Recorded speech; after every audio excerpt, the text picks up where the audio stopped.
Vê se eu pego algo aqui antes.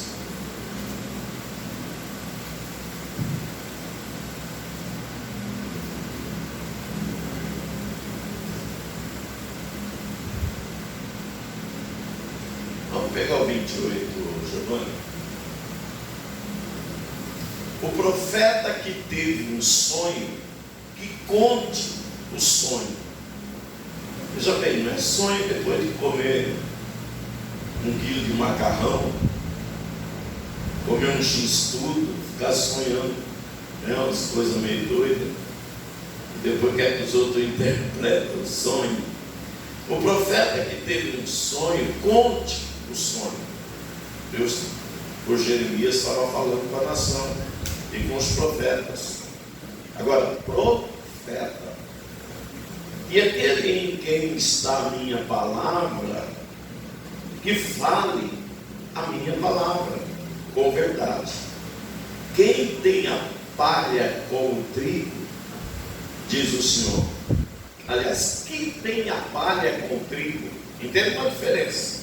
Uma coisa é o trigo, que você moe ele, faz a farinha e produz o pão, que é o alimento. Ou hoje você produz macarrão, você faz tanta coisa aí com a farinha do trigo. E a palha você faz o quê? Joga fora. Olha o que Deus está dizendo. O profeta que teve um sonho, que conte o sonho. E aquele que tem e aquele em quem está a minha palavra, que fale a palavra com verdade. Se não for verdade, é palha. Que tem a palha com o trigo. Quem tem a palha com o trigo? Se o trigo tiver com a palha, você tem que descascar ele para poder usar o grão, certo? Sim ou não? Sim. Diz o Senhor. Quer dizer, a palha não tem nada a ver com o trigo. Então a palavra de Deus, ela é o trigo. Ela alimenta. Ela produz vigor, força, força para a gente continuar, para a gente crer, para a gente vencer barreiras, batalhas. E muitas vezes a palavra de Deus, só a palavra é cura. A Alessandra mora aí na frente. Eu creio que ela não vai negar isso, que ela testemunha nesse culto. Ela sentada aí, o tal Danilo e eu pregando uma noite. E ela passou muitas vezes no pronto-socorro, internada, passou noites no pronto-socorro, às vezes por causa do alimento que ela comia na janta, que atacava ela e dava enxaqueca. Desse tempo aqui, eu acho que é só o Marconi, não, a Noêmia, nem sei se a Noêmia estava no dia que ela testemunhou, vocês são mais novos. E ela testemunhou aqui que eu estava pregando, e ela disse: Deus, se essa palavra é verdade, eu quero ser curada da enxaqueca.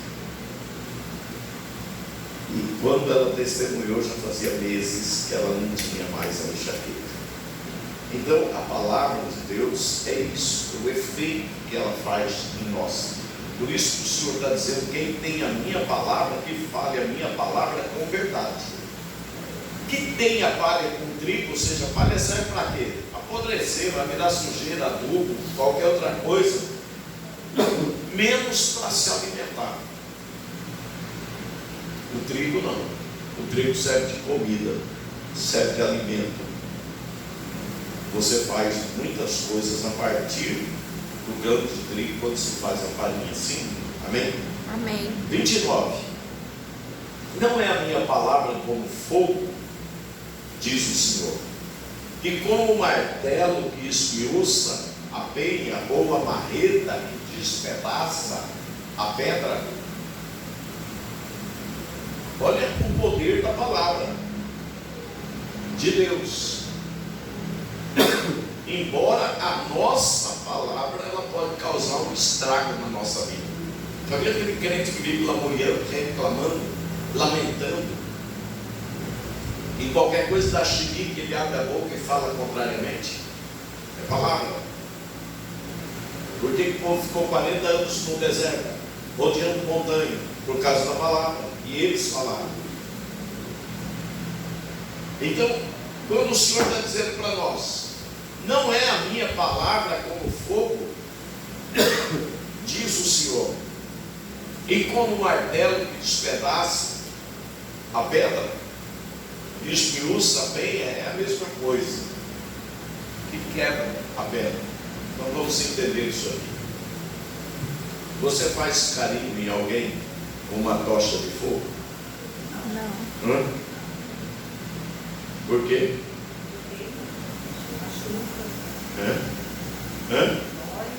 Estou fazendo vocês pensar. E o Senhor está dizendo que a palavra dele é o quê? Olha aí. Responde para mim, todo mundo. Fogo. Fogo. Vai te queimar muitas vezes. Muitas vezes você vai sair daqui queimado. Por isso que nós, os profetas, temos que estar incendiados pelo poder de Deus, pela unção do Espírito Santo. E temos que trazer o trigo. Nem o trigo com a palha e nem a palha. O trigo. Agora, você não faz carinho em alguém com uma tocha de fogo. Passar um fogo no céu da casa. Você gosta disso? Não sei se você pensou nisso.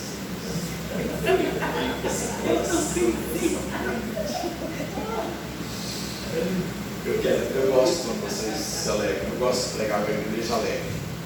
Não é a minha palavra como fogo, diz o Senhor. Ou seja, ela queima, ela arranca de nós a impureza, aquilo que não presta. Porque, irmãos, mas quando pensa bem quem nós éramos lá atrás,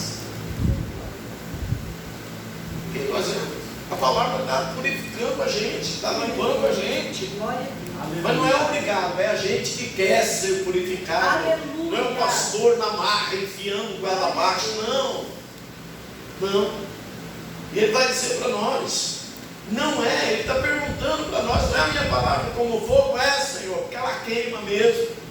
Ela vai arrancando de nós as impurezas, a sujeira do nosso coração e da nossa mente. Julgamos os outros, pensamos mal dos outros, falamos mal dos outros, criticamos os outros, tudo sujeira que está dentro de nós. E a palavra ela vai entrando, um dia arranca uma coisa, outro dia arranca outra coisa. Quando você pega um peixe com escama, você arranca a escama do peixe de uma vez só? Não tem jeito, você vai rapando o bicho e vai saindo da escama.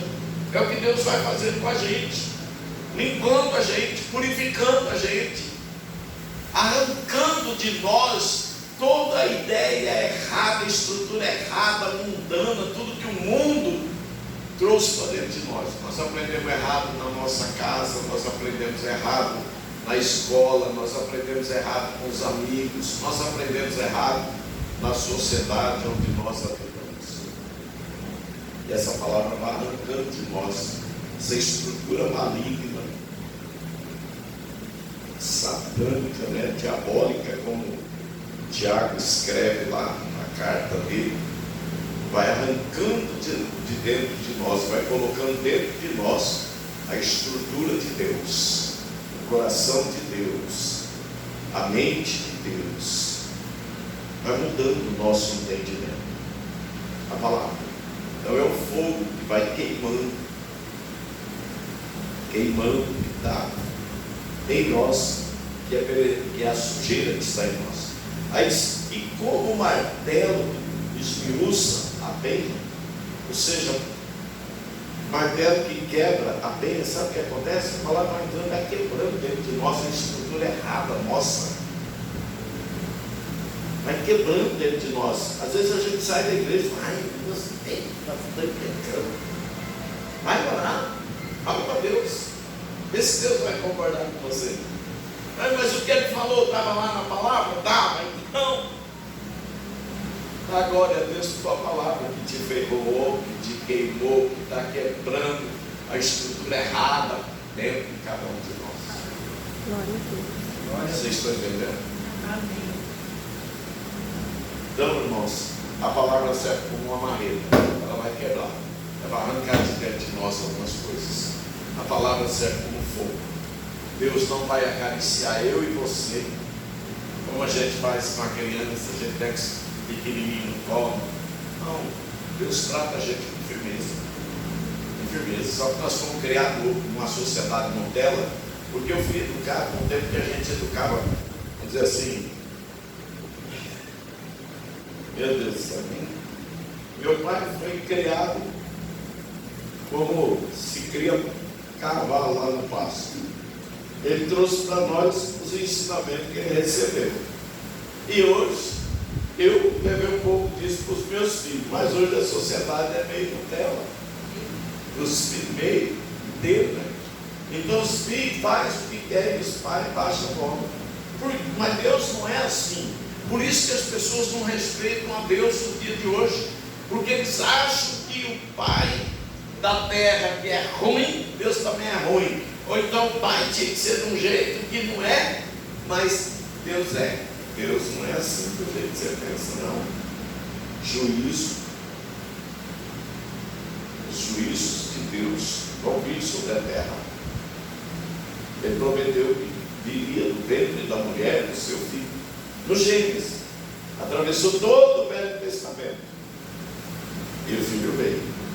E o filho passou por essa terra, não quiseram ele, crucificaram ele. E ele fez a promessa que voltaria. Aí voltaria para quê? Tito capítulo 2, versículo 8. Buscar um povo santo, zeloso e de boas obras. Esse é o povo que Deus veio buscar. Não é todo mundo que está aí não, que diz que é filho de Deus. A pessoa pode dizer, todo mundo é filho de Deus. Não. A Bíblia fala que temos filhos de Deus e os filhos do diabo. Então nós vamos saber de quem nós somos filhos. De Deus. Então eu sou obediente a Deus. Eu vivo com Deus. Eu dependo de Deus. Eu amo a Deus mais do que a mim mesmo. Tem que ser a direção da nossa vida. Amém, queridos? Amém. Olha o 30. Portanto, eis que eu sou contra os profetas, diz o Senhor, que furtam as minhas palavras, cada um ao seu companheiro. Eu gosto do Marconi, então não vou corrigir o Marconi. Não vou pregar para ele a palavra de Deus, porque eu não quero que ele fique chateado por mim. Olha aqui, para mim. Vamos ler o versículo 30, vocês, 1, 2 e já. Portanto, eis que eu sou contra os profetas, diz o Senhor, que furtam as minhas palavras, cada um ao seu companheiro. O que é furtar a palavra, irmãos? Roubar. Isso, o que mais? É não expor a palavra. Você vê a pessoa errada, mas você, não vou falar nada não, porque se eu falar, vai embora da igreja. Se for embora da igreja, vai embora da igreja errada. Mas se aprender e pôr em prática, vai ter sucesso, vai ter mudança de vida, vai ter bênção. Abre primeiro Pedro, que às vezes a gente pensa assim, mas quem que é profeta? Pastor Adelino é profeta? Você também é, quando você quer ser profeta. Quando você abre a sua boca e ensina alguém. 1 Pedro, capítulo 2, versículo 9, filho.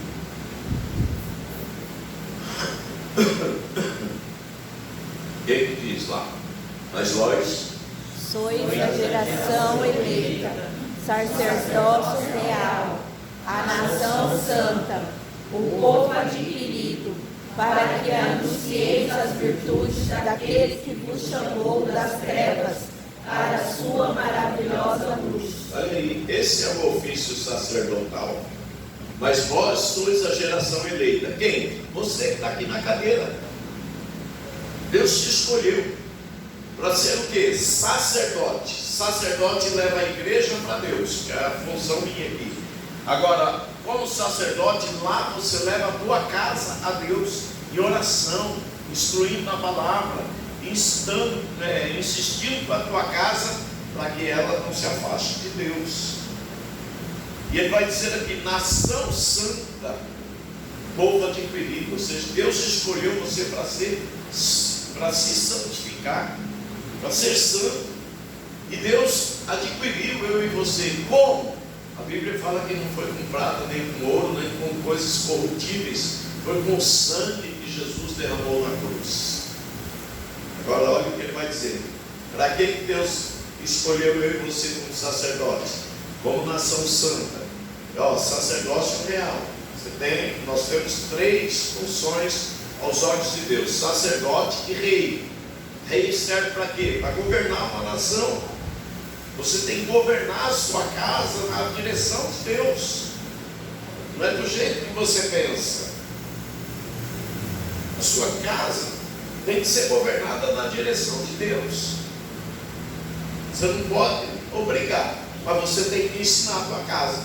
Gostou, não gostou, Israel também não gostava. Deus fala, olha, leia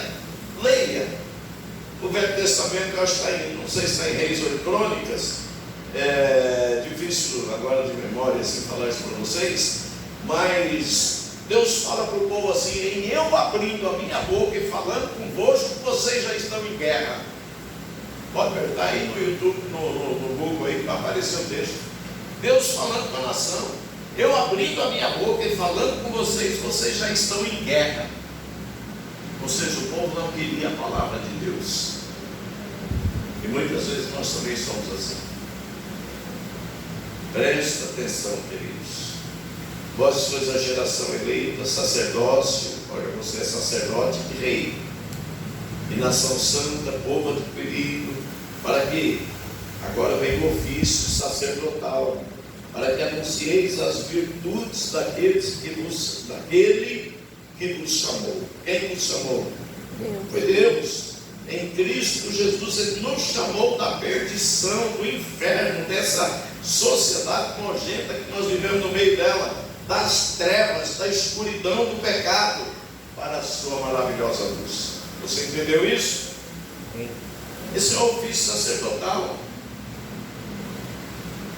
Deus te escolheu para isso. Então a minha palavra, diz o Senhor, é como fogo. A minha palavra é como um martelo.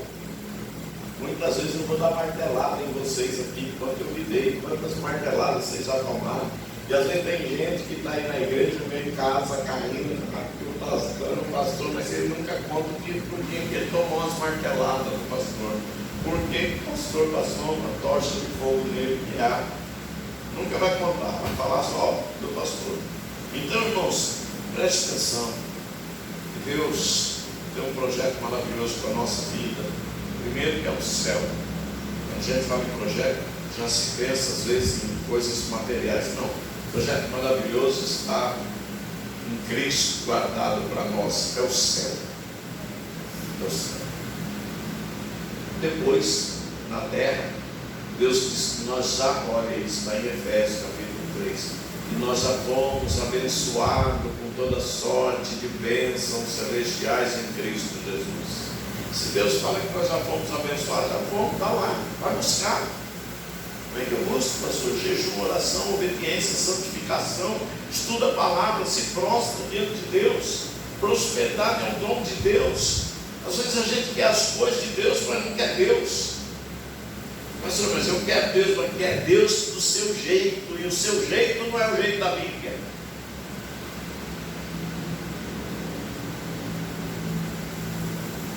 Então nós precisamos entender isso.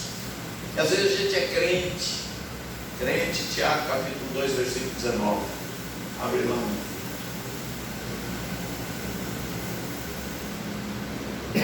Crente e católico é tudo igual. A pessoa diz que é católico, mas faz um ano que ele não vai na igreja. Quando vai na igreja, você pergunta o que o padre falou quando pregou na missa, não sabe. É católico. Olha lá, eu creio que há um só Deus. Fazes bem. Também os demônios creem e estremecem. Até o diabo sabe que tem um só Deus e estremece e crê em Deus. Então, ser crente é uma coisa, ser cristão é uma xerox de Jesus. Pega a tua identidade, tira uma xerox, você olha para as duas e você vê que são iguais. Paulo diz: quem quiser imitar Cristo, que te ama. Deus, e Efésios 5, versículo 1 diz: sejam imitadores de Deus como filhos amados. Seja uma xerox. Nós estamos terminando um ano. Talvez você tinha sonho, não, esse ano, você entrou o ano dizendo: ai, porque esse ano vai ser um ano que Deus vai fazer isso, vai fazer aquilo, eu tenho fé, eu profetizo e tal, e não aconteceu. Você está terminando esse ano igual você terminou o ano passado? Igual você terminou o outro ano? Como é que está a tua vida esse ano? Não, pastor, eu tinha só um casal de pato, mas eu já... agora eu tenho um carro, uma galinha com 12 pintinhas. Oxi, isso aí não vai nem para o cemitério. Não vai nem para o cemitério. Quanto mais no céu. Deus está interessado em você, mas naquilo que Ele te dá. Aquilo que Ele te dá vai ficar aí. Nem vai entrar no caixão, que a família não vai pôr mesmo, e tem que dividir. E nem vai para o cemitério, porque se for o coveiro sabendo, ele vai arrombar a sepultura e vai levar de noite.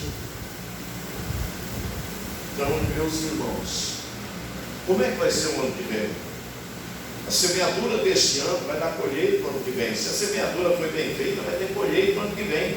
Se foi mal feita, vai ter colheita no ano que vem também. E se não semeou? Eu não estou falando de semeadura de dinheiro, não. Semear a nossa vida em Deus. Olha o que 2 Crônicas, capítulo 20, versículo 20, te fala. Pega aí para mim, filho. Isso, irmãos, eu citava tudo isso de cabeça. Essas revelações são Espírito de Deus que vai me dando, eu já não lembro. E a mente está cansada, eu não lembro o texto inteiro. Mas eu citava tudo isso de cabeça aqui, você sabe disso. Olha o que vai dizer.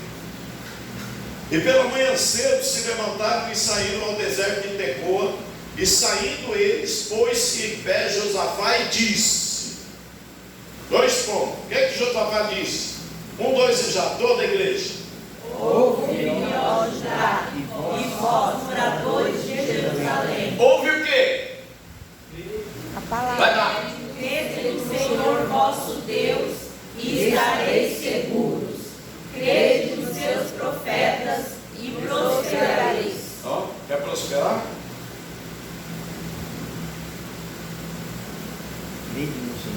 Prosperidade é um dom de Deus.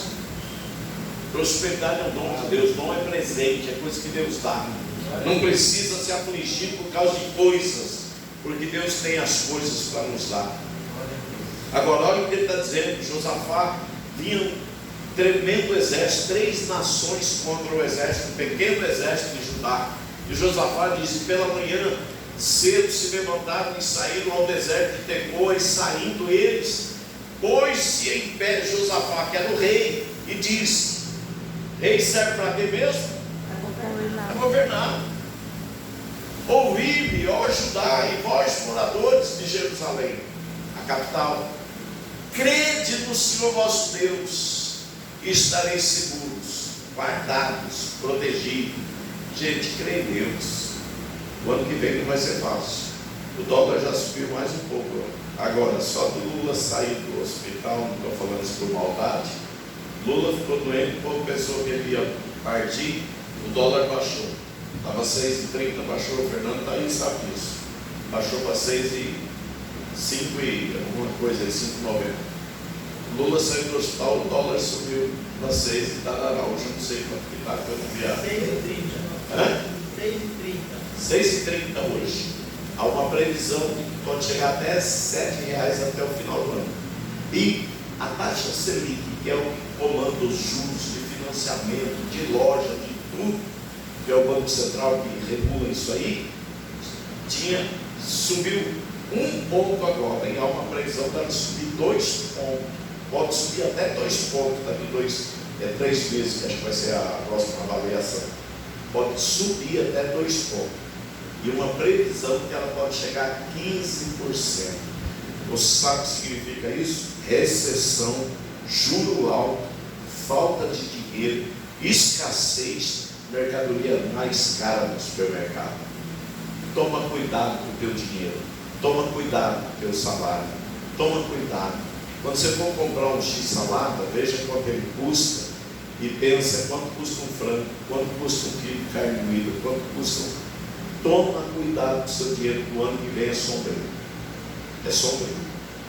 Eu não estou assustando vocês. Eu sou um sujeito que presta atenção na coisa.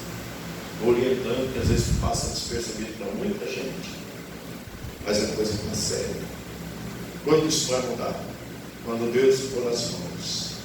Deus pode mudar a direção dessa nação. Em nome de Jesus. Hugo Chávez morreu. Esse que está lá herdou, empobreceram a Venezuela, que era um dos países ricos daqui da América. A Argentina já foi um dos países mais ricos aqui da América. Os governos de esquerda empobreceram a Argentina.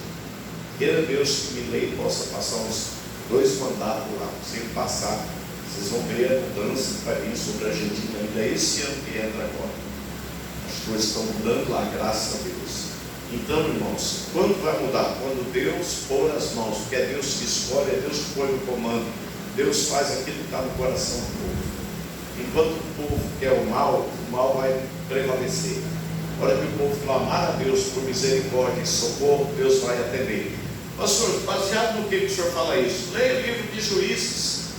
Leia Êxodo capítulo 2. Lá no versículo 23, 24, o povo está no Egito, começa a clamar a Deus, debaixo do jugo da pata pesada de Faraó, o povo clamando a Deus, suplicando a Deus. Deus fala no capítulo 3, versículos 6, 7 e 8, e Deus, ouvindo o clamor, o choro do povo, diz: desçamos para ver o sofrimento, o que acontece com o povo. E Deus intervém e tira o povo do Egito. Só que depois o povo prefere os repolhos, os pepinos, o peixe, a carne que tinha no Egito, do que atravessar o deserto para chegar onde Deus tinha colocado eles. Estavam reclamando de Deus. Deus te tirou do deserto. Deus tirou eu e você do caminho do inferno. Deus tirou a gente do caminho do pecado, da escuridão do pecado, da vida miserável que esse mundo está vivendo. Sabe para quê? Para nos tornar um povo vencedor que vai morar no céu. Vou encerrar. Eu nem pensava fazer o que eu fiz. Eu vim aqui para fazer outra coisa. 15 para as mãos. Vamos fazer o louvor. Vamos ofertar quem trouxe a oferta. E a gente